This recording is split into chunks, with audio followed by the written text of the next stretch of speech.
कृष्णाय वासुदेवाय हरये परमात्मने प्रणतक्लेशनाशाय श्रीगोविन्दाय नमो नमः। गंगातरङ्गरमणीयजटाकलापं गौरी निरन्तरविभूषितवामभागं नारायणप्रियमनङ्गमदापहारं वाराणसीपुरपतिं भज विश्वनाथं वाराणसीपुरपतिं भज विश्वनाथम्। अत्र समेषां स्वागतं वर्तते।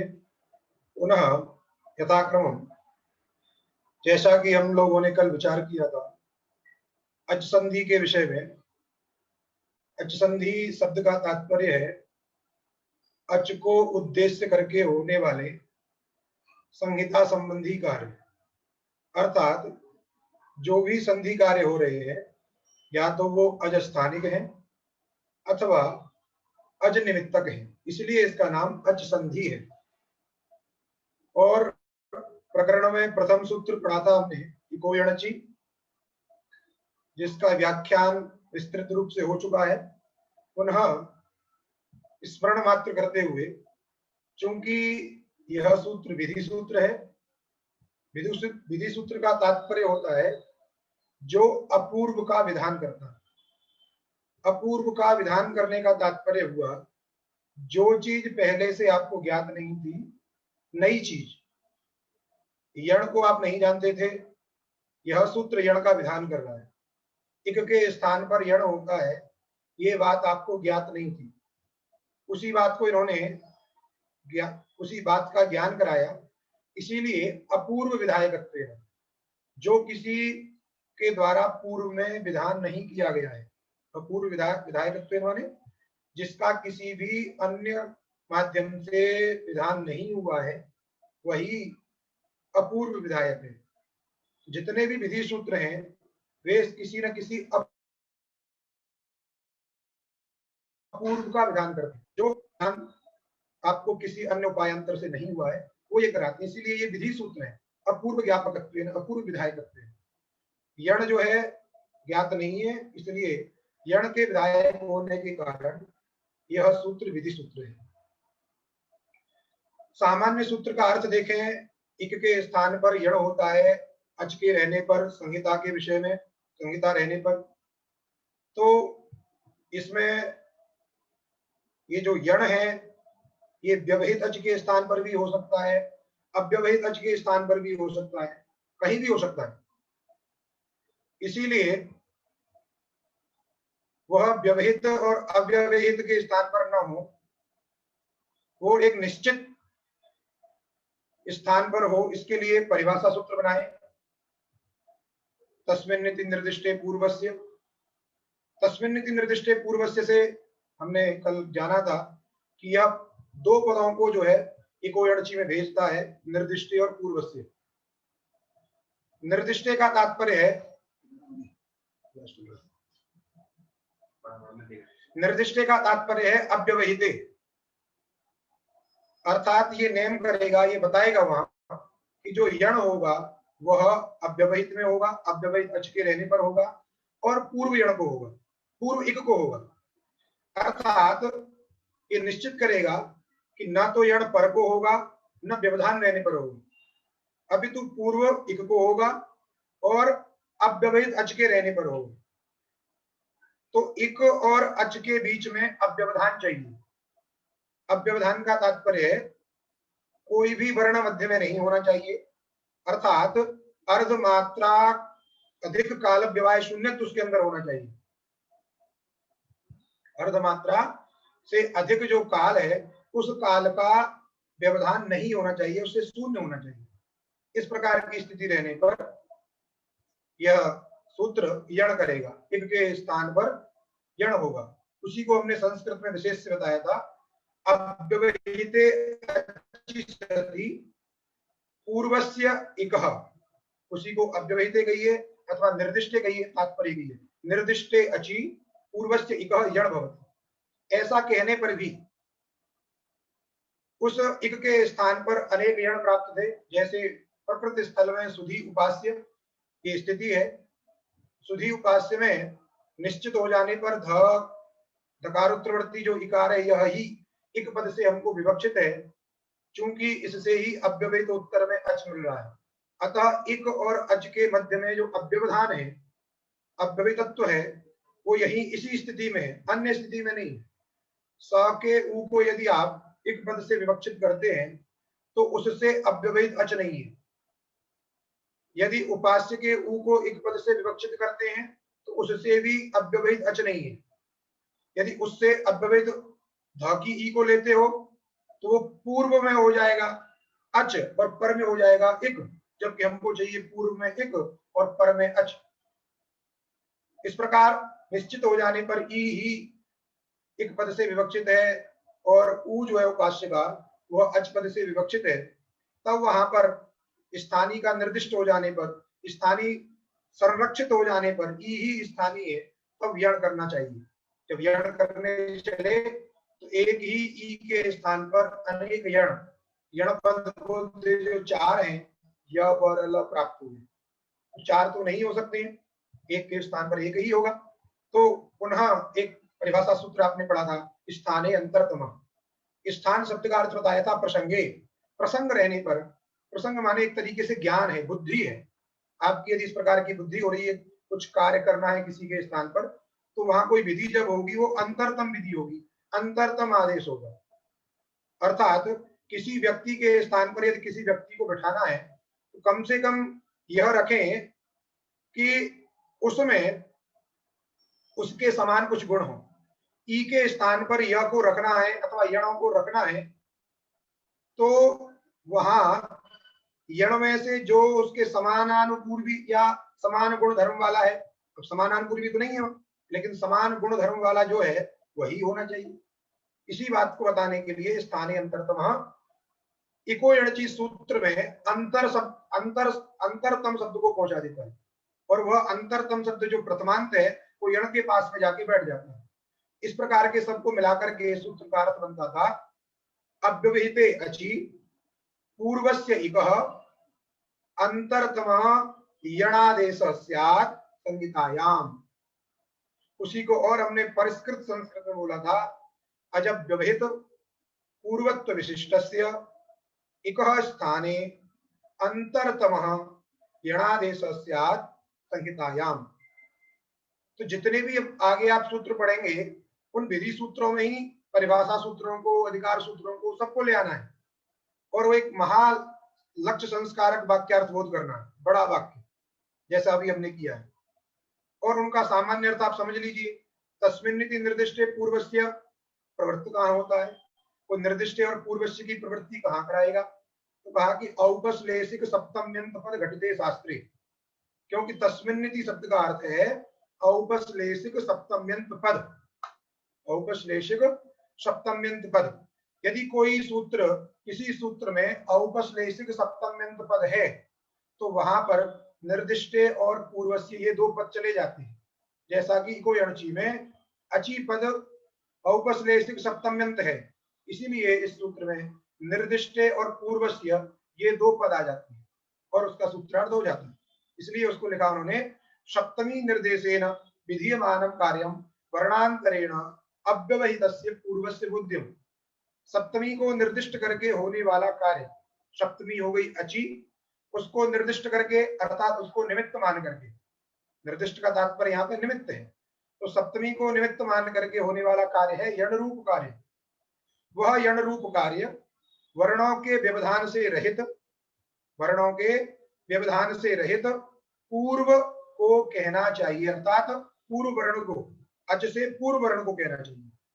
अर्थात जो भी सप्तम्यंत पद है, जिस सप्तम्यंत पद को मान के आप जो कार्य कर रहे हो, उस सप्तम्यंत पद से अव्यवहित पूर्व को कहना चाहिए, अर्थात समझना चाहिए। वैसा ही हमने प्रकृत में समझा और यही ग्रंथकार ने इसकी वृत्ति में भी लिख दिया है, सप्तमी निर्देशन इत्यादि। पुनः अग्रिम सूत्र स्थानीय अंतरतम था, जिसका अर्थ लिखा प्रसंगे सती सदृशतम आदेश स्यात्। ज्ञान रहने पर, प्रसंग रहने पर आप सदृशतम कार्य करिए। तो यहाँ पर भी सदृशतम शब्द की उपस्थिति होती है। तो जहां भी किसी स्थानीय के स्थान पर कोई आदेश करना होगा, अर्थात कोई स्थान और आदेश का कोई प्रसंग होगा, किसी स्थानीय के स्थान पर कोई आदेश करना है, तो वहां स्थानीय के स्थान पर होने वाला जो आदेश है उसको आप किस प्रकार का लेंगे? अंतरतम लेंगे। और वे जो अंतरतम है वो चार प्रकार के होते हैं। जैसे कभी कभी आप किसी से अपना सादृश्य मिलाते हो तो गुणकृत सादृश्य होता है, क्रियाकृत सादृश्य होता है, अन्य अन्य सादृश्य होते हैं, स्वरूपकृत सादृश्य होता है। जैसे कहते हो इन दोनों व्यक्तियों की शक्ल जो है एक जैसी है, इन दोनों का जो चेहरा है वो एक जैसा है। कभी कभी कहते हो कि ये दोनों एक जैसे हैं, इनके गुण धर्म जो है, गुण धर्म जैसे दो व्यक्ति हैं, स्थूल काय है, तो कहते हैं ये भी मोटा है ये भी मोटा है, दोनों जो स्थूल कायत्व है ना दोनों समान है, तुम भी मोटे हो हम भी मोटे, क्या अंतर? कृष्ण कायत्व ये भी पतला है ये भी पतला है, तो दोनों समान है, तो वो गुण हो गए। तो गुणकृत भी सादृश्य होता है। क्रियाकृत सादृश्य होता है, जैसे आप लोग एक ही समय में सब पढ़ रहे हैं तो आप सभी में ये क्रियाकृत सादृश्य है, एक ही समय में सभी पढ़ रहे हैं, अध्ययन कर रहे हैं, इसलिए आप सब क्या है? समान है। क्रियाकृत सादृश्य यदि लेंगे तो आप सब में एक जाएगा। जिस समय कोई देवदत्त नामक व्यक्ति पढ़ रहा है उसी समय चैत्र नामक व्यक्ति भी पढ़ रहा है, इसलिए आप क्रियाकृत सादृश्य एक जैसे। वैसे ही स्थानीय और जो आदेश होते हैं इनके विषय में जो आंतरतम्य की विवक्षा है वो किन किन धर्मों से लेना है, किन किन शब्दों से लेना है, उसके लिए चार प्रकार बताए गए, चार भेद बताए गए: स्थानकृत, गुणकृत, अर्थकृत और प्रमाणकृत। स्थानकृत का तात्पर्य है जिस जिस वर्ण का जो जो उच्चारण स्थान है वह समझना है, तो उसी को स्थान, स्थानेन कृत अर्थात स्थान को लेकर के होने वाला जो सादृश्य, अंतरतमत्व, अंतरतम। और अर्थ को लेकर के किन्हीं दो शब्दों के अर्थ समान है तो वो शब्द जो है अर्थकृत सदृश है, उनके अंदर अर्थकृत सादृश्य है। जैसे हमने बताया था कल प्रोष्टु और प्रोष्ट्री, प्रोष्टु को प्रोष्ट्री त्रिज्वत भाव होता है, क्यों? अर्थकृत सादृश्य। प्रोष्टु शब्द का भी अर्थ श्रृगाल होता है और प्रोष्ट्री शब्द का भी अर्थ श्रृगाल हो, इसलिए जब समान अर्थ रहेगा तो समानार्थ होने के कारण वहां भी क्या होता है? सादृश्य रहता है। वैसे ही गुणकृत, तो गुण से तात्पर्य है उदात्तत्व, अनुदात्तत्व, जो आपके प्रयत्न हैं, जो आपके प्रयत्न हैं। अनुनासिकत्व, वो जो उसके अंदर रहता है, वर्ण के अंदर जो रहता है धर्म, तो वर्ण के अंदर क्या क्या धर्म रहते हैं? वर्ण अनुनासिक होते हैं, वर्ण उदात्त होते हैं, वर्ण बाह्य प्रयत्न वाले होते हैं, आभ्यंतर प्रयत्न वाले होते हैं, तो ये सारे के सारे क्या होते हैं? उसके गुण धर्म होते हैं, उन्हीं को हम गुणकृत सादृश्य लेते हैं। जैसे आप आगे पढ़ोगे वागरी इत्यादि में, वहां समझाया जाएगा कैसे कैसे किसके स्थान पर उसी प्रकार का एक वर्ण हो गया, उसको कहेंगे गुणकृत आंतरतम। एक होता है प्रमाणकृत आंतरतम, प्रमाण से तात्पर्य है काल, मात्रा। जैसे किसी वर्ण का उच्चारण काल होता है एक मात्रिक, किसी का द्विमात्रिक, किसी का त्रिमात्रिक। तो दो वर्ण में यदि एक मात्रिकत्व है तो दोनों में क्या होता है? दोनों में सादृश्य रहता है। इसीलिए वहां प्रमाणकृत आंतरतम में आप पढ़ोगे, जब अधस शब्द का निरूपण करेंगे हम जो है, उत्तमत्व आदि का जब प्रकरण आएगा वहां पे प्रमाणकृत आंतरतम में जो है बताया जाएगा। यहाँ ये जो श्लोक लिख रहे हैं सुदर्शन जी, इसकी आवश्यकता नहीं है, ग्रंथ जो दूसरी तरफ चला जाएगा, आप केवल अभी सामान्य ही चर्चा करें। उसके पश्चात हमने ये निश्चित कर दिया कि अंतरतम आदेश होगा तो स्थानकृत आंतरतम में जो है इन सब में बलवान होता है। इन चारों में से स्थानकृत, गुणकृत, प्रमाणकृत और अर्थकृत जो आंतरतम में है, इनमें से स्थानकृत आंतरतम में बलवान होता है, अर्थात उसी को लेकर के सबसे पहले जो कार्य होगा, जो सबसे पहले वरीयता है वो स्थानकृत आंतरतम में होगी।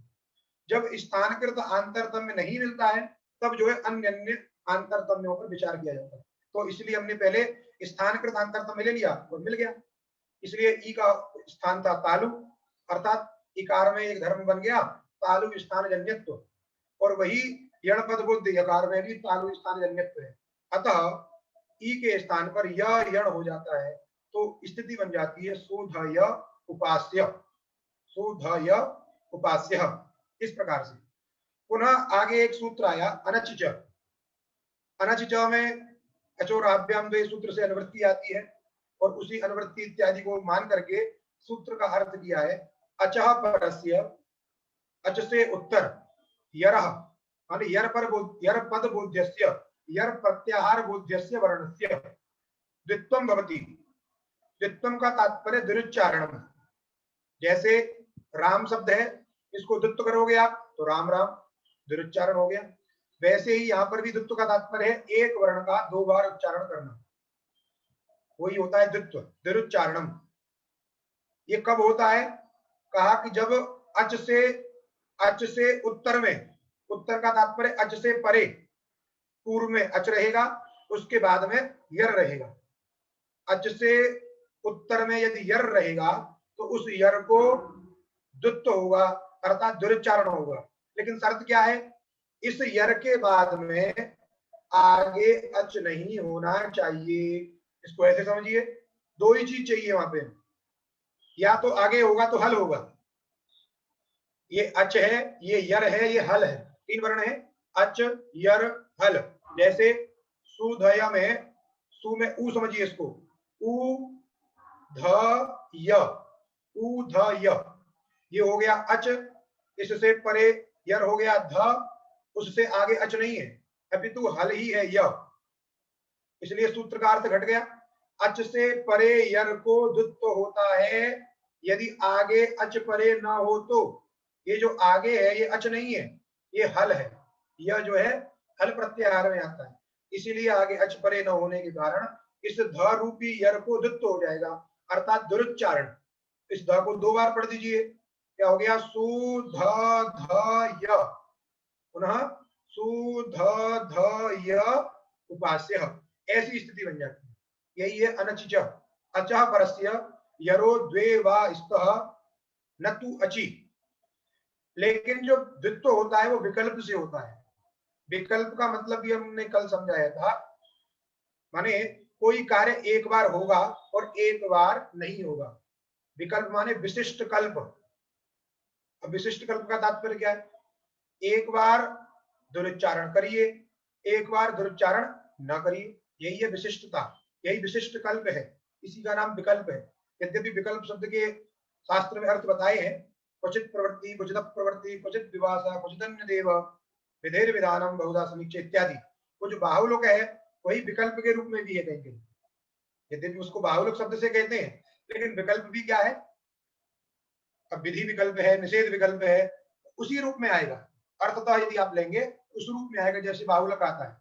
कहीं निषेध कर देना है, किसी विधि का निषेध कर देना है विकल्प से, कहीं किसी विधि को प्राप्त करवा देना है, अर्थतः कुछ सामान्य जो समानार्थकता है कुछ ना कुछ आएगी।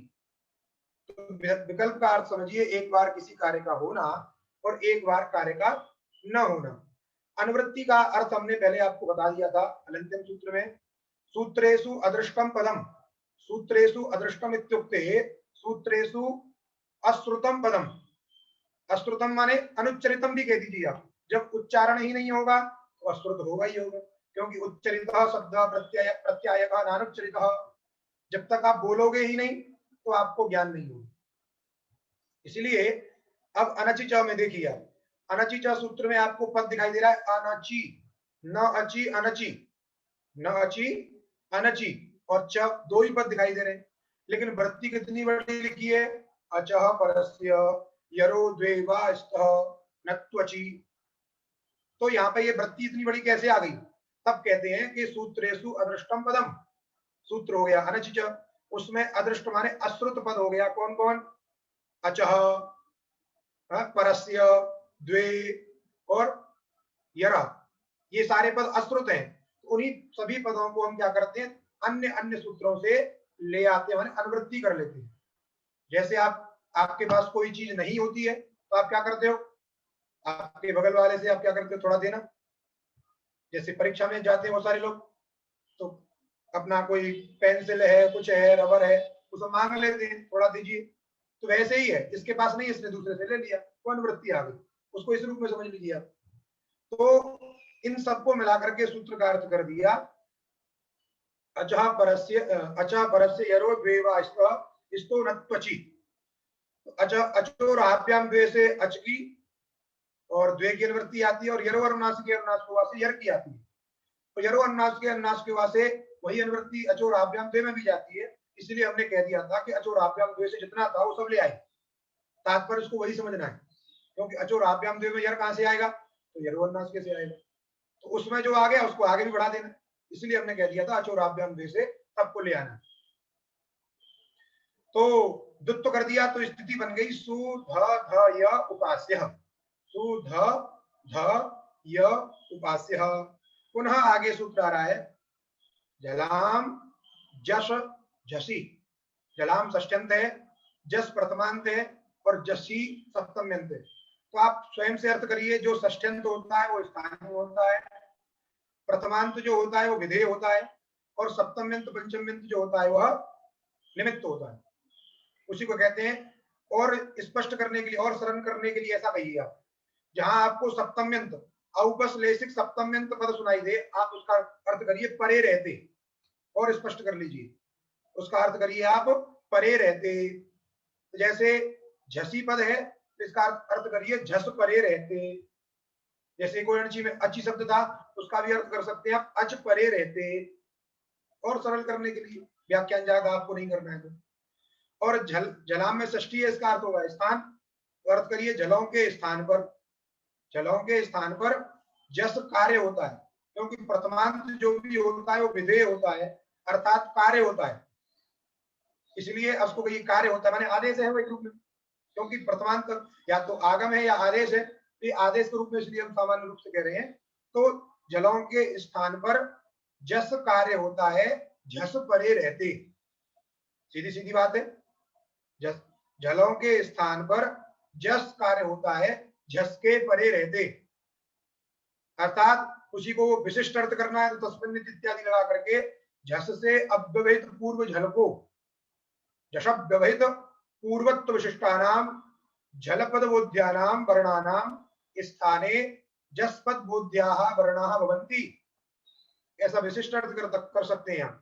और सामान्य यदि आपको अर्थ समझना है, जलों के स्थान पर जस होता है, झस परे रहते, इतना स्पष्ट अर्थ था, इसमें कुछ कहने की आवश्यकता नहीं थी, इसलिए ग्रंथकार ने भी लिख दिया स्पष्टम।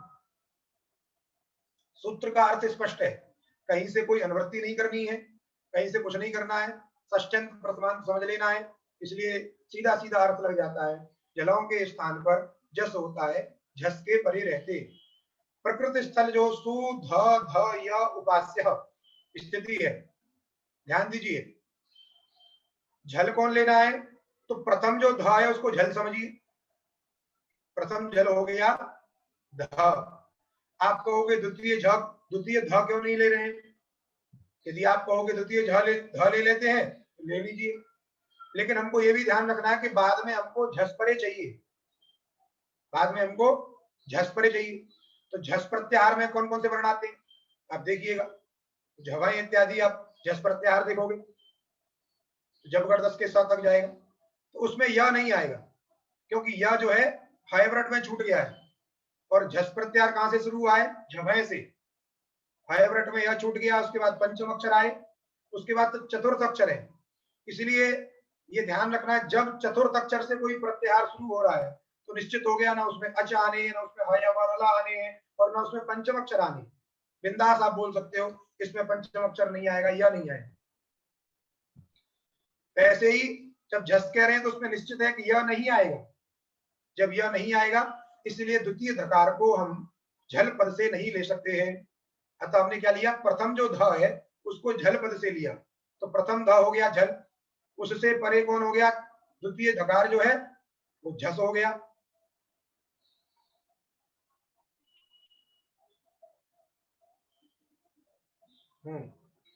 इसीलिए द्वितीय ध हो गया झस परे हो गया, उस झस के परे रहने पर प्रथम ध जो झल है उसको हो जाएगा जस।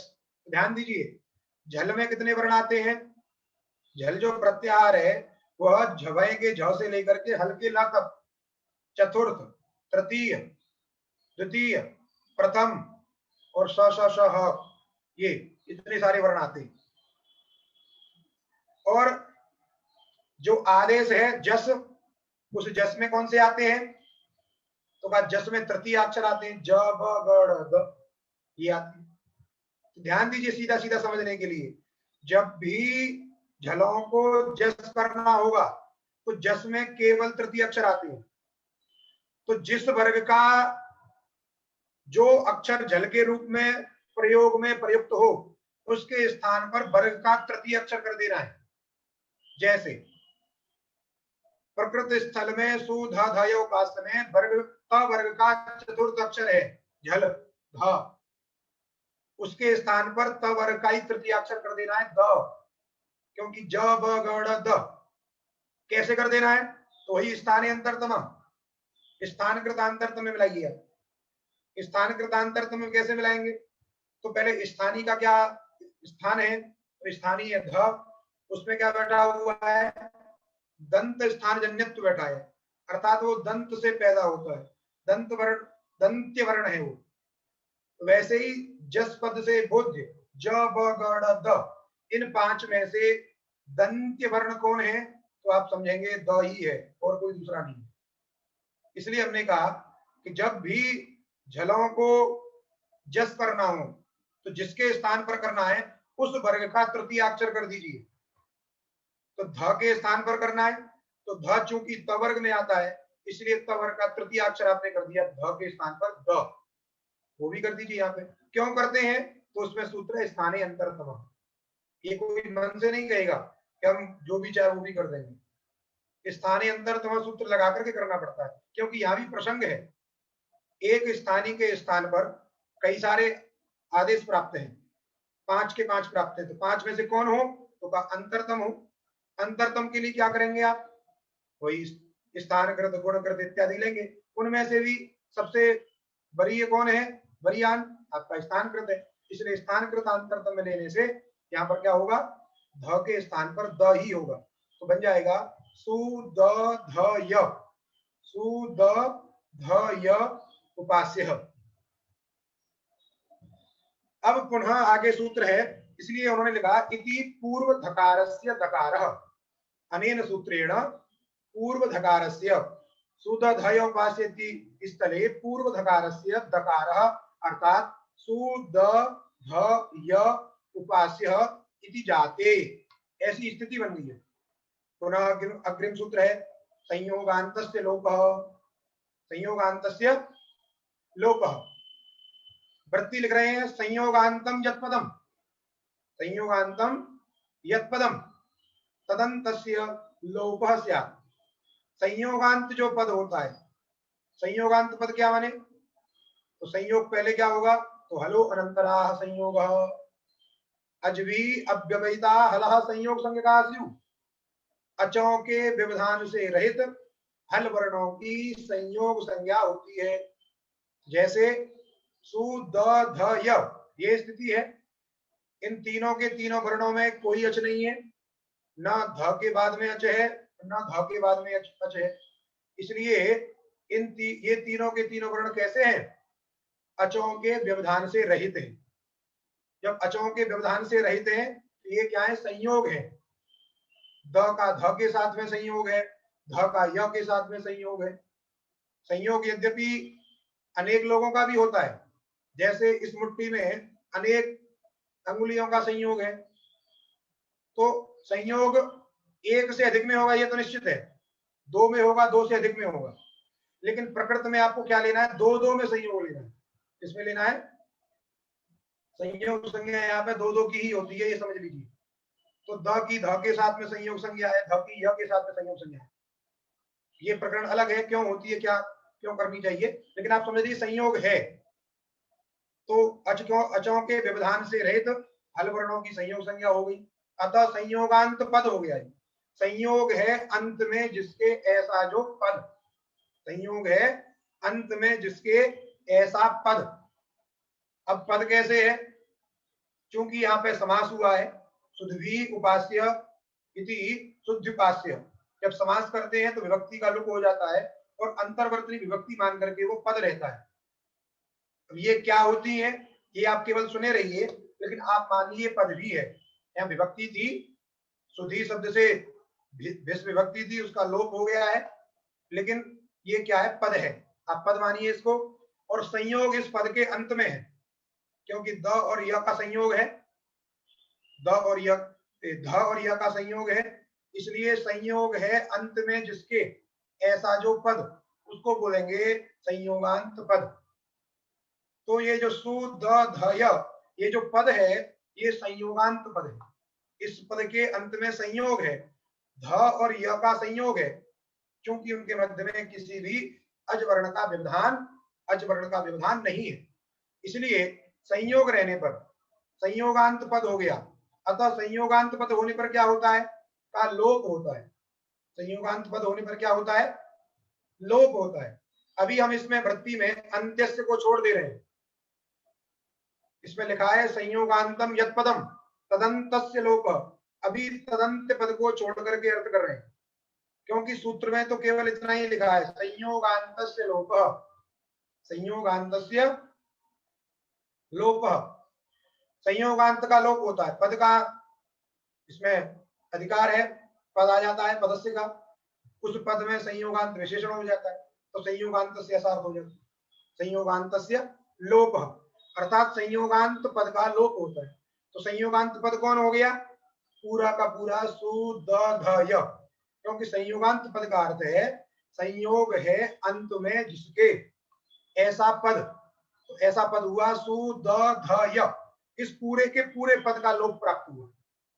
जब पूरे के पूरे पद का लोप प्राप्त होगा, यदि लोप कर भी दोगे आप, तो फिर शुद्धिपास्य प्रयोग कैसे बनेगा, तो ये एक अव्यवस्था हुई, अनियम हुआ। तो उस अनियम में नियम करने के लिए पुनः आगे परिभाषा सूत्र है अलो अंत्यस्य, अलह अंत्यस्य। ध्यान दीजिए, अलह अंत्यस्य का अर्थ क्या है, ये भी परिभाषा सूत्र है, इससे भी एक पद जाता है उस सूत्र में संयोगांतस्य लोपः में। पहले इसका अर्थ समझ लीजिए, अलह अंत्यस्य, अलह का तात्पर्य है अल पद बोध जो वर्ण होते हैं उसी को अल से लिया जाता है, क्योंकि वर्ण समाम्नाय में कितने वर्ण हैं, 43 वर्ण हैं। तो 43 वर्ण किस प्रत्याहार में आते हैं, तो अल प्रत्याहार में आते हैं, इसलिए कह रहे हैं अलह। अलह जो है षष्ठी है, अलह क्या है, षष्ठी है, इसीलिए कह रहे हैं षष्ठी निर्दिष्ट, षष्ठी को निर्दिष्ट करके। ध्यान दीजिएगा, अभी पहले अर्थ समझ लीजिए, षष्ठी को निर्दिष्ट करके होने वाला जो कार्य, षष्ठी को निर्दिष्ट माने उद्देश्य, षष्ठी को उद्देश्य करके होने वाला जो कार्य है वह कार्य अंत्य अल को होता है, वह कार्य अंत्य अल को होता है, माने अंत्य अल पद बोध्य वर्ण को होता है। अब थोड़ा प्रकृति में आवे, संयोगांतस्य लोपः में आपको षष्ठी कहां दिखाई दे रही है, तो संयोगांतस्य, ये षष्ट्यंत पद है संयोगांतस्य, इसलिए षष्ठी को निर्दिष्ट करके होने वाला कार्य क्या है, यहां पर लोप रूप कार्य। पुनः ध्यान दीजिए, षष्ठी कौन, षष्ठी कहां सूत्र हो रही है आपको, संयोगांतस्य में, इसलिए षष्ठी निर्दिष्ट कौन हुआ, संयोगांतस्य। उस षष्ठी को निर्दिष्ट करके होने वाला कार्य कौन हुआ, लोप रूप कार्य। वह लोप रूप कार्य अंत्य अल को होगा, किसको होगा, अंत्य अल को, अर्थात जो लोप संपूर्ण पद को प्राप्त हो रहा था वह लोप उस पद के अंत्य अल को होगा। जैसे सही पद कौन था, सु द ध य पूरा पद था, इसका अंत्य अल हुआ य, केवल य, अल माने वर्ण, एक एक वर्ण, अंत्य वर्ण, अंत्य वर्ण को होता है। तो षष्ठी को निर्दिष्ट करके जो भी कार्य होगा, षष्ठी से तात्पर्य स्थान षष्ठी, षष्ठी से क्या तात्पर्य है, स्थान षष्ठी, अर्थात जैसे कहते हो ना इसके स्थान पर लोप होता है, पर संयोगांतस्य पदस्य माने संयोगांतस्य पद का स्थान पर लोप होता है, जैसे इक के स्थान पर लोप होता है आप कहते थे, वैसे यहां भी अर्थ है संयोगांतस्य पद के स्थान पर लोप होता है। पद के स्थान पर लोप होने का मतलब उस पद का लोप हो जाता है, इसलिए उसको फलितार्थ कथन कह देते हैं। तो ये षष्ठी कैसी है, स्थान षष्ठी है।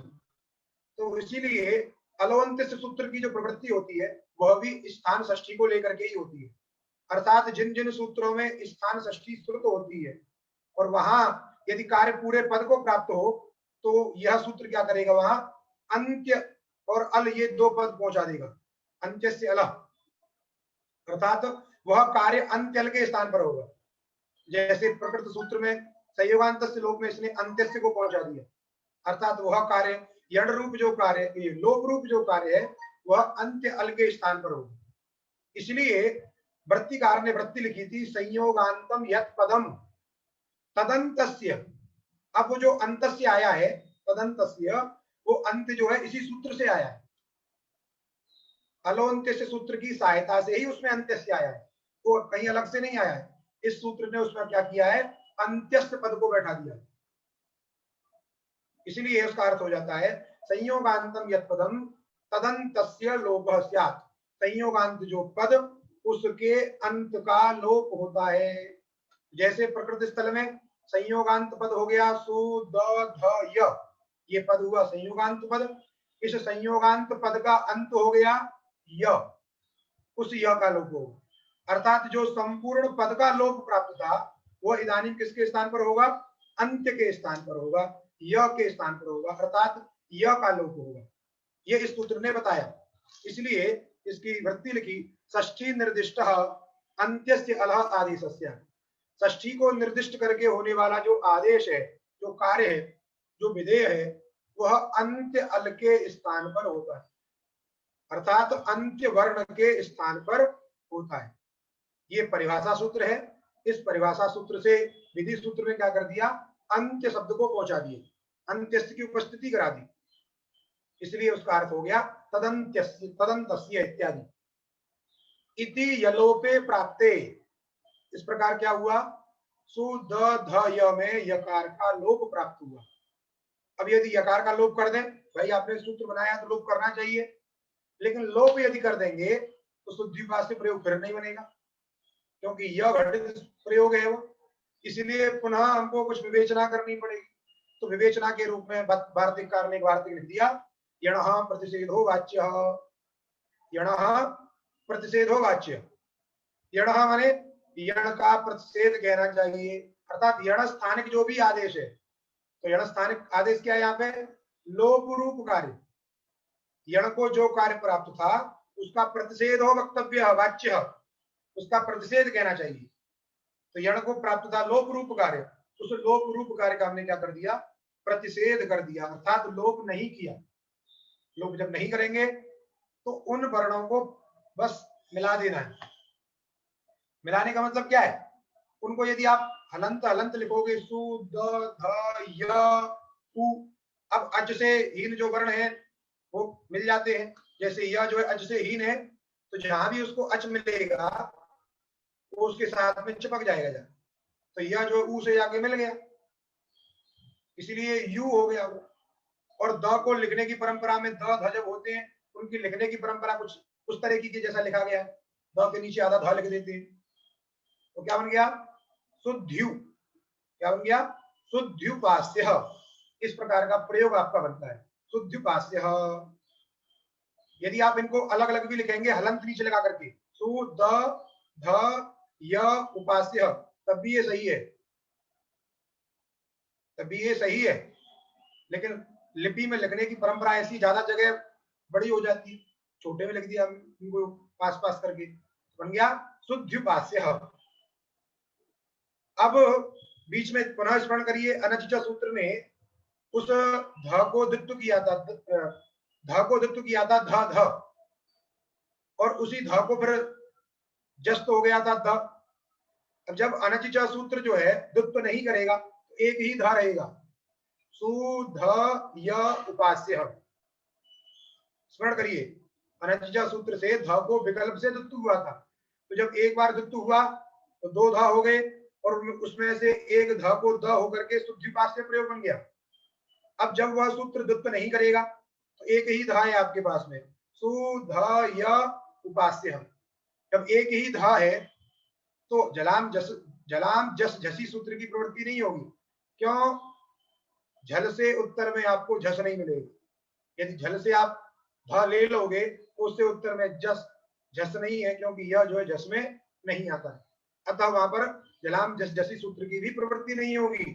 बाकी अन्य संयोगांत से लोप की प्राप्ति होगी, षष्ठी पुनः अलोन्त्य से अंत के स्थान पर वह कार्य प्राप्त होगा, और पुनः वार्तिक से उसका निषेध होगा, तो एक और प्रयोग बन जाएगा शुद्ध्युपास्य।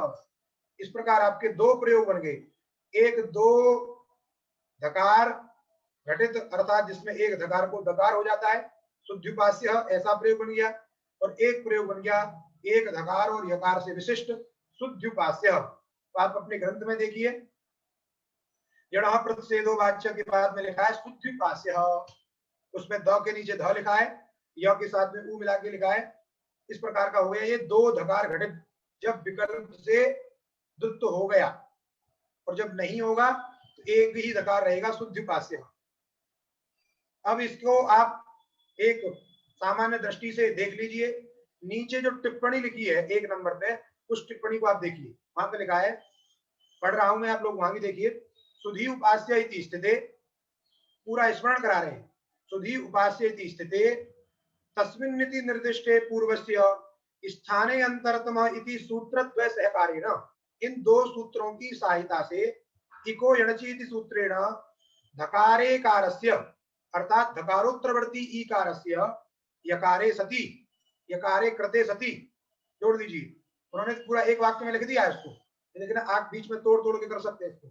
धकारे कारस्य माने धकारोत्तरवर्ती ईकारस्य स्थाने यकारे कृते अनचिच इत्यनेन धकारस्य द्वित्वे जलाम जस झसि इति पूर्व धकारस्य धकारे अदर्शनम लोपः इति लोपे, अदर्शनम लोप इति लोप संज्ञायाम अवगतायाम, क्योंकि लोप से जानते हो आप लोप किसे कहते हैं, अदर्शनम लोप से जानते हैं कि अदर्शन जो प्रसक्त वस्तु है उसका न सुन न दिखाई देना, न श्रवण होना।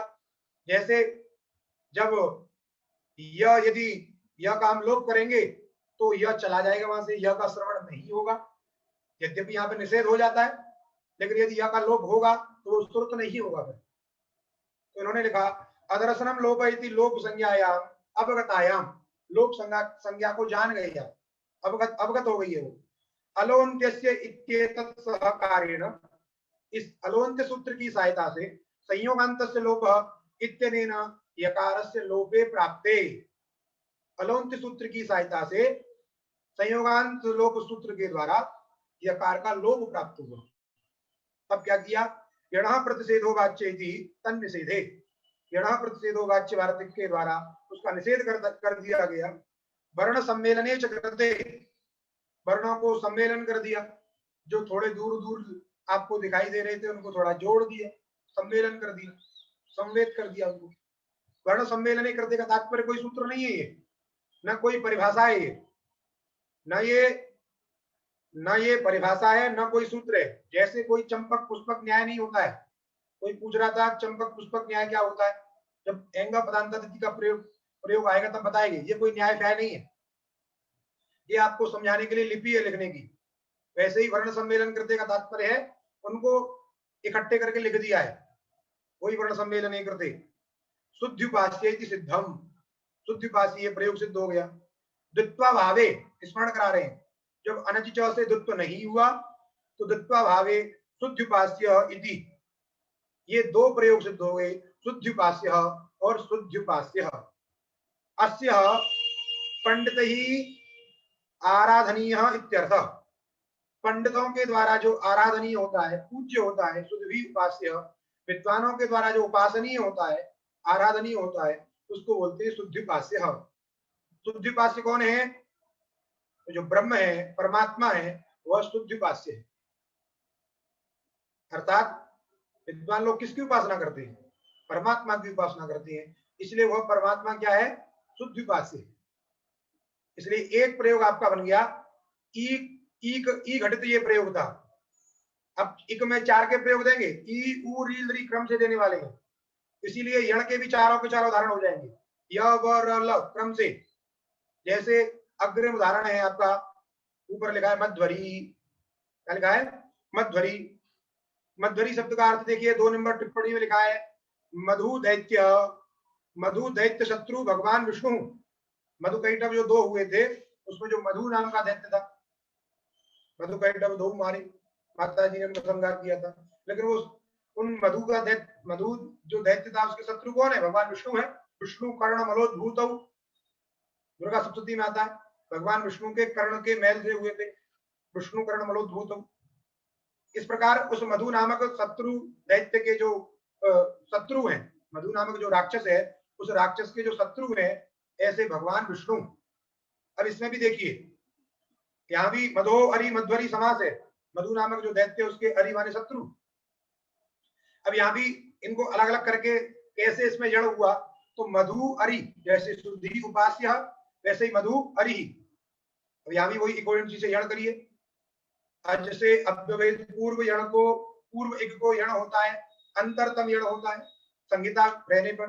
संहिता की विवक्षा है, अज हो गया अरि का अकार, उससे अव्यवहित पूर्व इक हो गया मधु में धकार उत्तरवर्ती उकार, उस उकार के स्थान पर अंतरतम, अंतरतम माने स्थान कृतांतरतम में लीजिए, तो ऊ का उच्चारण स्थान क्या है, ओष्ठ, इसलिए ओष्ठ स्थान जन्य, उपू पद्मानिया नाम ओष्ठ, ओष्ठ स्थान जन्य क्या हो जाएगा आपका, वह क्या हो जाएगा, वह।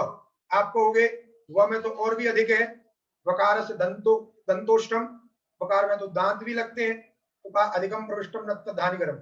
यदि आपको कहीं 10 रुपए मिल रहे हो और यदि 20 मिल जाए तो आप कहते हो ठीक है कोई बात नहीं है, मजा आ गया। वैसे यहां भी है, एक तो मिला माने अन्य की अपेक्षा, अन्य किसी में तो वो है ही नहीं, या में ओष्ठ स्थान जन्य तो ही नहीं, ओष्ठ से उसका कोई लेना देना नहीं, ल में भी नहीं है, रेफ में भी नहीं है, इसलिए व में थोड़ा मिल रहा है, अधिक मिल रहा है, बात अलग है, ज्यादा मिल गया वो अलग है, लेकिन ओष्ठ उसके अंदर है, इसलिए स्थान कृत अंतरतम में लेकर क्या कर देते हैं हम, ऊ के स्थान पर व यण कर देते हैं, बन जाता है म ध व अरि, बन जाता है म ध व अरि। और वही प्रक्रिया अनचिच दुत्व करिए, ध को 2 बार ध कर दीजिए, क्योंकि अच से परे यर, अच हो जाएगा आपका म में अ, उससे उत्तर यर हो गया ध, प्रथम ध, उसको दुत्व हो जाएगा, क्योंकि आगे अच परे नहीं है, आगे जो है ध ही उत्तर में है, इसलिए दुत्व हो गया, तो बन गया म ध ध व अरि, म ध ध व अरि। और उस प्रथम ध को झलाम जस झसी से जस्त कर दीजिए, तो हो जाएगा द, बन जाएगा म द ध व अरि। और अलोन्तिस की सहायता से संयोगांत लोप सूत्र के द्वारा संयोगांत लोप प्राप्त होगा, उसका यण प्रतिषेधो वाच्य से निषेध हो जाएगा, और जो वर्ण सम्मेलन जिसको आप बोलते हैं वो आप करेंगे तो बन जाएगा मध्वरी, बन जाएगा मध्वरी, क्योंकि वह भी हल है, याद रखिए वह हल है, और हल जो है अरि के अ से मिल जाएगा, इसलिए प्रयोग बन गया मध्वरी। जब दुत्व नहीं होगा, ध को दुत्व नहीं होगा, एक ही धकार घटित रूप बनेगा मध्वरी। इसलिए देखिए शुद्ध्युपास्य कौन है, तो का मध्वरी शुद्ध्युपास्य है, शुद्ध्युपास्य कौन, का मध्वरी माने भगवान विष्णु। विद्वानों के द्वारा उपासनीय कौन है, दूसरा उत्तर दिया उन्होंने, ये भी एक तरीके से समझ लीजिए आप, मध्वरी जो है भगवान विष्णु जो है वो विद्वानों के द्वारा उपासनीय है, मध्वरी। अब पूछा जाएगा कि मध्वरी भगवान विष्णु कैसे हैं, तो तीसरा उत्तर दे रहे हैं, तीसरा प्रयोग दे रहे हैं धात्रंत। भगवान विष्णु कैसे हैं, जिनका कि अंश जो है ब्रह्मा है, जिनका अंश कौन है, ब्रह्मा है, ऐसे भगवान विष्णु है, इसलिए तीसरा प्रयोग दे रहे हैं धात्रंत। ये एक में री घटित है, ई उ री, री के स्थान पर ऋण करना है, उधर य व र ऋण करना है, रेप। तो धातु अंश धात्रंश, धातु अंश यस्य, ऐसा कर लीजिए यहाँ पे, धातु अंश यस्य, सॉरी धाता अंश यस्य, प्रथमांत बहुव्रीहि समास होगा, धाता अंश यस्य, धाता है अंश जिसका, ऐसे भगवान विष्णु, इसलिए धात्री शब्द रहेगा वहां पे, तो धात्री अंश। अब वही प्रक्रिया यहां भी है, यण करिए आप, री के स्थान पर हो जाएगा धातर, धातर अंश। अब देखिए अनच लगाइए, अब अनच लगेगा कि नहीं लगेगा, लगेगा, क्योंकि अच हो गया कौन, धा में आ, उससे उत्तर यर कौन है, त, उससे उत्तर त जो है यर में आता है, सस्तर के रेफ तक जाता है, प्रथम वर्ण आ गए उसमें, जो उस त को दत्त कर दीजिए, तो धा त र अंश, धा त सॉरी धा त र अंश, ये। अब दुत्व करने के बाद में झलाम जस झसी लगेगा कि नहीं लगेगा ये देखना है। तो नहीं लगेगा, क्योंकि झलाम जस झसी लगाएंगे आप तो झलों के स्थान पर क्या होता है, झस होता है। क्या होता है, झलों के स्थान पर झस होता है, झस परे रहते। तो यदि झल से आप त को लेते हो, यदि त तो झल में आता है, प्रथम त झल में आ जाएगा, लेकिन हमें आगे क्या पड़े चाहिए, झस पड़े चाहिए। तो झस प्रत्याहार कहां से कहां तक है, जबय के झ से लेकर के जब गर्दश के स तक। इसीलिए आगे झस परे नहीं मिलता है।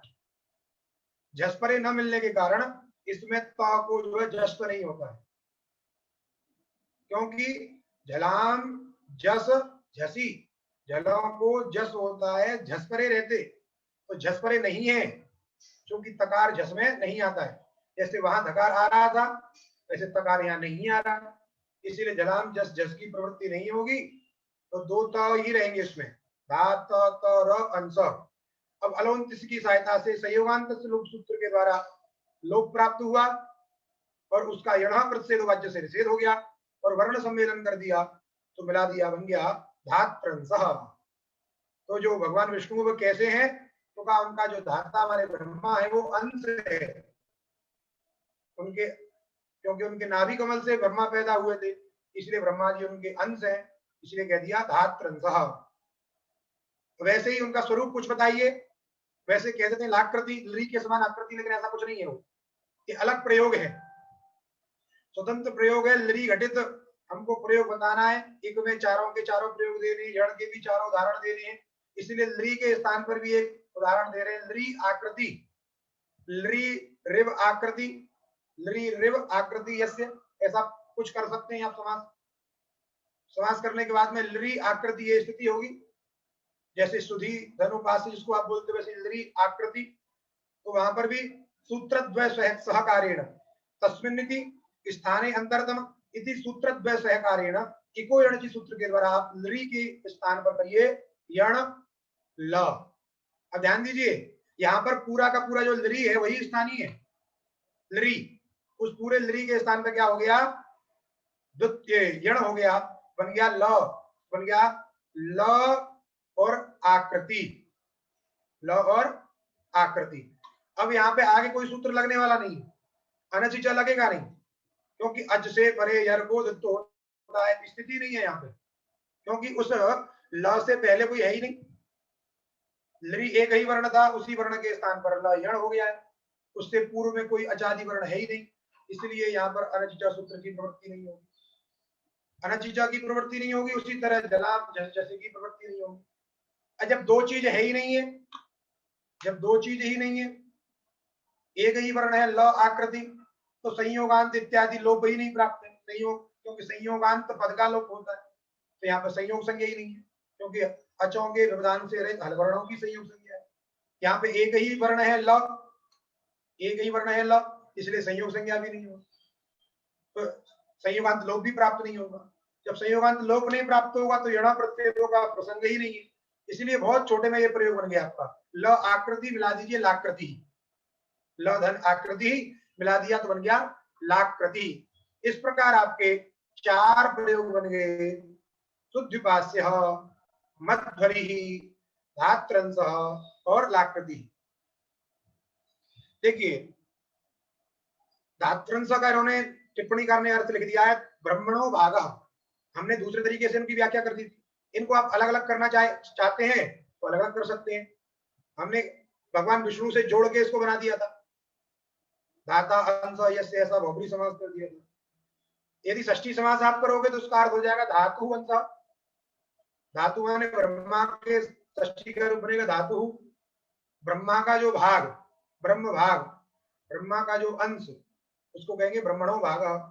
वैसे ही लाकृति का अर्थ कर रहे हैं लृकारो देव जाति नाम माता, लृकार कोई देव जाति, देवत्व जाति जिनमें रहती है उनकी एक माता का नाम है लृ, और तस्या आकृति माने स्वरूपम, देवताओं की माता कोई है लृ वाली, उसकी ऐसी आकृति है और उसके स्वरूप को कहते हैं लाकृति। उन्होंने ऐसा जोड़ तोड़ के लिखा है, वस्तुतः ये अर्थ कहने की आवश्यकता नहीं है। लाकृति का मतलब है एक लरी वर्ण है और उसकी आकृति भी कह सकती है, लरी इत्याकारक वर्णस्य या आकृति सा लाकृति। जैसे इसको बोलते हैं लिपि, लरी लिखने में ऐसे लिखी जाती है, जैसे क वर्ण को आप इस रूप में लिखते हो, ख को ऐसे लिखते हो, वैसे लरी को ऐसे लिखते हो, तो वही उसकी आकृति माने उसकी आनपूर्वी, लरी की जो आनपूर्वी है वही उसकी आकृति है। तो इस प्रकार की व्याख्या भी नहीं करनी पड़ेगी, लृकारो देव जाति नाम माता इत्यादि। लरी वर्ण की जो आकृति वाले स्वरूप है, आनपूर्वी है, उसी का नाम है लाकृति। अतः इन प्रयोगों की आप व्याख्या ऐसे कर सकते हैं। इस प्रकार आपने एक बहुत बड़े प्रकरण को समझा और आज का पाठ हम लोग यही समाप्त करेंगे।